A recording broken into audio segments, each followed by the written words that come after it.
This seems to be an add-on to the one about players. I think that was the last one or a few back where, oh God, show me again. They were showing like, again, these men being like, thinking they'd conquered a woman, convinced a woman to sleep with them, but then they move along their merry way. They're players, right? Bed to bed to bed, because they're not men, right? They're players. They're playing games. They're children, right? They haven't grown. They're not capable of, staying power, of sustaining a relationship. And I'm not talking, if you're dating, date away. But if you're not, that's what I'm talking about. I'm talking about men who just sleep around and pick up. It's a disaster. But what they just showed is just wait until you cross the right one.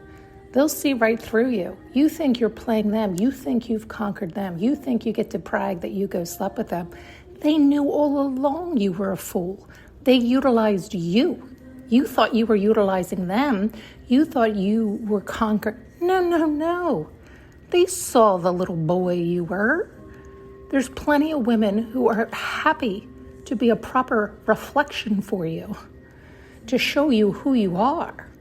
It will sit you down fairly quickly because these men are running from they're running out of, from, meaning they're not away from their ego, they're running from. That's what's fueling them, is their ego. Their ego is running them. Their ego is fueling them, right? That's where they're running from fear, from ego. When I say their ego, their fear, they think they're proud that they're bed to bed to bed, but it's really the fear. It's the fear that they really aren't good enough. They really aren't able to sustain. They really aren't able to lead. They really aren't able to be the head of the household. They really aren't able to put their needs aside and make sure the needs of the family unit, the greatest of all, is at top priority. They're not able to put their ego down yet. They're still running from their ego, meaning they're still fueled by their ego.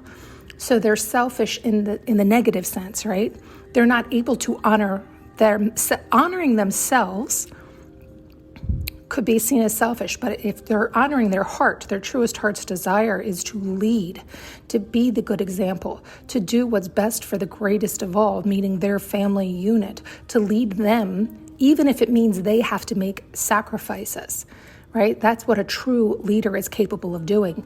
Even if it's not in their singular best interest, they will do the right thing because it's for the majority. It's best for all of what they've chosen to lead. So it's hard to swallow your pride and your ego, but if you're a real man, you do such. And forgive me, because you can tell I got a lot of fucking man in me, right? Like, we all have masculine and feminine. So I'm just using this as a basic verbiage. You all know this by now. I don't have to go into that rhetoric. And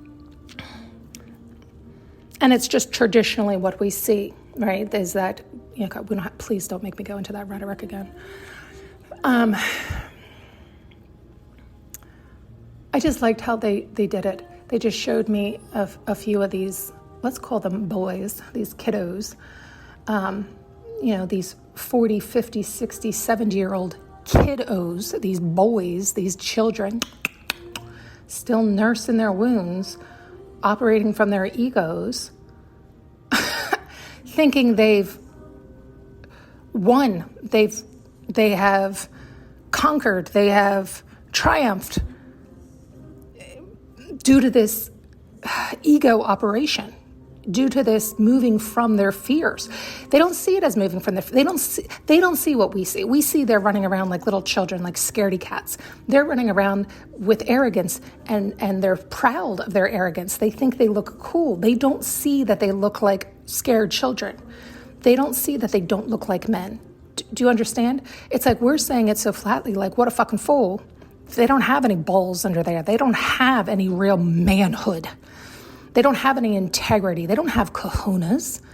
They're not able to honor themselves, let alone others. They can't do that yet. They're children. They're afraid. They don't see that. They see that, oh, look at me. I conquered. Look. But what they're saying in doing that, when they stand up and behave that way, what they're saying, screaming loudly, is, I'm scared to death of being rejected, of not being good enough, of not being able to lead properly, of fucking all this up, of being a failure. And guess what? Real men are afraid of that too, but they face those fears and conquer those fears. They don't conquer outside of themselves. They don't conquer others. They don't conquer women. No, they conquer their fears and they power up into real men. They have some ball sacks on them. Totally different than the children that are running around with the arrogance. But don't worry. Don't you worry. Don't worry. The universe always balances out, and you will have a woman who is more man than you show you a reflection of you that will bring you to your knees. Thanks so much for tuning in and listening. You can now purchase an audio journey with me using the link below.